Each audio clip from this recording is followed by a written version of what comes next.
तो इस बार भाजपा का प्लान है कि मिथिलांचल के ऊपर 100% जो है राजनीति तौर पे कब्जा कर लिया जाए। मतलब एक भी सीट टस से मस ना हो और इसको लेके पूरी तैयारी भी चल रही है। आपको क्या लगता है मोदी जी का गमछा मधुबनी पेंटिंग का क्यों है? आपको क्या लगता है जब निर्मला सीतारमन ने बजट पेश किया था तो मधुबनी पेंटिंग वाली साड़ी क्यों पहनी थी? और आपको क्या लगता है मखाना बोर्ड की स्थापना जो है वो कोशी और मिथिलांचल के लिए क्यों किया गया? सब कुछ आपको विस्तार पूर्वक बताएंगे और आपको यह भी समझाएंगे कि भाई साहब भाजपा अपने मजबूत पक्ष को और ज्यादा मजबूत करने पे लगी हुई है। पूरी जानकारी क्या है आइए उसके ऊपर आते हैं, बातचीत करते हैं। लेकिन उससे पहले मेरा परिचय जान लीजिए। मेरा नाम है रजत और आप जनता जंक्शन देख रहे हैं। देख लीजिए लालू काल से ही अगर देखा जाए तो मिथिलांचल का जो क्षेत्र रहा है वो लालू यादव के लिए बैकफुट साबित हुआ है। मतलब लालू यादव उस क्षेत्र में जाके कमजोर पड़ जाते हैं और भाजपा शुरू से ही वहां पे मजबूत रही है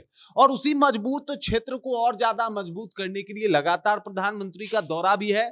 और यह माना भी जा रहा है कि जब आगामी दौरा करने वाले हैं प्रधानमंत्री मधुबनी का, वो दौरा बहुत ही खास होगा, बहुत ही महानतम और बहुत बड़ा दौरा होने वाला है। और यहां से अलग ही बिहार की राजनीति लिखी जाने वाली है। इसका एक अलग गाथा लिखा जाएगा जिसकी तैयारी अभी से ही शुरू हो गई है। अब देख लीजिए शनिवार को जो है वो केंद्रीय मंत्री आते हैं बिहार, शिवराज सिंह चौहान, और कई सारी बातों को रखते हैं। इसके अलावा बिहार में किस तरीके से ये जो प्रधानमंत्री आवास योजना की बात हो रही है उसको किस तरीके से लोगों में स्थापित करना है इसकी भी बातें करते हैं। और साथ ही साथ एक बैठक बुलाते हैं एनडीए का और उसमें बातचीत होता है कि मधुबनी में जो प्रधानमंत्री का कार्यक्रम होने वाला है उसको कैसे सबसे बड़ा और सबसे ऐतिहासिक कार्यक्रम बनाया जाए, इसी को लेकर तैयारी भी हो रही है। स्टार्टिंग में ही मैंने कहा था कि आपको क्या लगता है प्रधानमंत्री जब भागलपुर आए थे तो मधुबनी पेंटिंग का गमछा क्यों था उनके कांधे के ऊपर?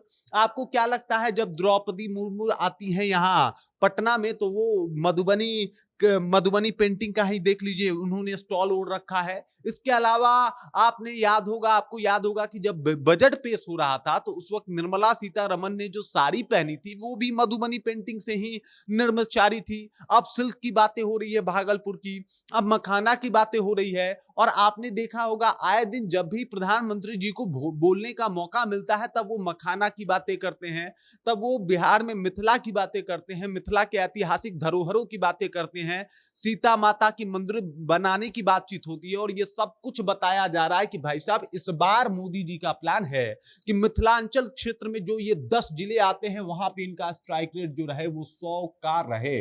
और इसी को लेके पूरा तैयारी हो रहा है। आपको याद होगा कि भाई साहब एग्जाम के दिन जो है वो तैयारी होती है तो क्या होता है, एग्जाम के दिन तैयारी करने वाले कुछ छात्र ऐसे होते हैं कि उनको जो सब्जेक्ट समझ में नहीं आता, मान लीजिए जैसे उनको इंग्लिश समझ में नहीं आ रहा तो इंग्लिश खोल के बैठ जाएंगे समझने के लिए।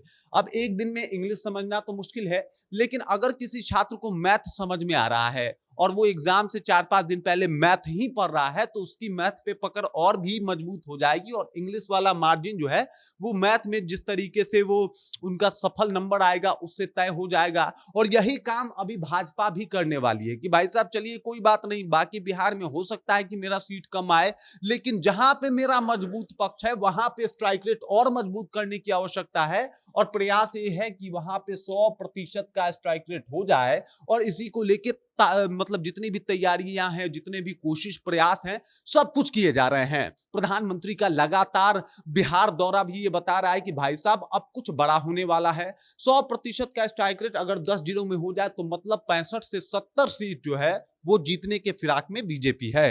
तो इससे आप अंदाजा लगा सकते हैं कि अगर 65 से 70 सीट सिर्फ मिथिलांचल में भाजपा या फिर एनडीए जीत जाए तो उसके बाद की स्थिति क्या होने वाली है। मतलब उस मजबूत पक्ष को और मजबूत करने में भाजपा लग गई है जहां पे किसी और का दाल ना गले। और अगर ऐसा करने में भाजपा खुद को अच्छे तरीके से साबित कर जाए तो समझ जाइए कि एनडीए का बोलबाला हो जाएगा। मतलब एनडीए एक बार फिर से सरकार में आ जाएगी और बीजेपी बड़े मजबूत पक्ष के साथ इस बार भी दावेदारी पेश कर सकती है। बाकी इस खबर को लेकर, इस जानकारी को लेकर और जो तैयारी चल रही है भाजपा की तरफ से उस तैयारी को लेकर आप क्या सोचते हैं, आपके जहन में क्या कुछ चल रहा है, कृपया कमेंट कीजिए और अपना विचार हम तक पहुंचा दीजिए। बाकी आप देख रहे हैं जनता जंक्शन और मेरा नाम रजत है।